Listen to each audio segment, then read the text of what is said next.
नमस्कार पालक वर्ग, मी घाटगे मॅडम, ज्ञानशा अकॅडमी. आपल्या ज्ञानशा अकॅडमीच्या ज्ञानाच्या प्रवासामध्ये आज मी एका महत्त्वाच्या विषयावरती पालकांशी संवाद साधणार आहे. विषय आहे गणित. 17 फेब्रुवारी 2026 ला गणिताचा पेपर 10वी CBSE बोर्डच्या मुलांना कठीण गेला. का कठीण गेला ह्या विषयावर आपण चर्चा करणार आहोत. आणि ह्या अनुभवातून पुढील बॅचने काय शिकायचंय, पालकांनी काय सावधगिरीची भूमिका घ्यायची आहे आणि आम्हा शिक्षकांचा काय रोल असणार आहे हे आज आपण ऐकणार आहोत. मुलांना पेपर कठीण गेला कारण पेपर मध्ये आलेले गणित ही सिलेबसच्या बाहेरची होती. केस स्टडी कठीण पडली. हे का घडलं? त्यातलं सगळ्यात पहिलं कारण की मुलांनी एक्स्ट्रा रेफरन्स बुक सोडवली नव्हती. कदाचित तिथे त्यांचा सराव कमी पडला. दुसरं, ऑनलाईन चॅलेंज वरती मुलांनी खरंच खूप जास्त विश्वास ठेवला का?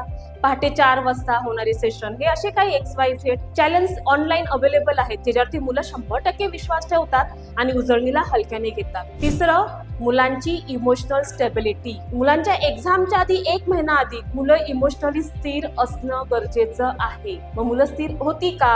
ह्या सगळ्यांचा एकत्रित परिणाम आपल्या परीक्षेवर होत असतो. आता ह्याच्यामध्ये पालकांनी सावधगिरीची भूमिका काय घ्यायची आहे की पालकांनी फक्त लक्ष द्यायचंय की आपलं मूल ऑनलाईन चॅलेंज वरती खरंच खूप अवलंबून झालंय का? रेफरन्स बुक आपलं मूल सोडवतंय का? जास्तीत जास्त टेस्ट सिरीज त्याच्याकडून पेपर प्रश्नपत्रिका सोडवल्या जात आहेत का? ह्या गोष्टींची फक्त पालकांनी दखल घ्यायची, काळजी घ्यायची. मुलांच्या बाजूने काय सावधगिरीची भूमिका पाहिजे की केस स्टडी, असर्शन रिझन ह्यासारखे जे प्रश्न आहेत ते मुलांनी इयत्ता 6वी पासून सरावामध्ये घेतले पाहिजे. जर हे 6वी पासून NCERT किंवा रेफरन्स बुकचा सराव इयत्ता 6वी पासून जर व्यवस्थित होतोय तर 10वीला त्यांना पेपर कठीण जाणार नाहीये. आम्हा शिक्षकांची काय भूमिका असणार आहे?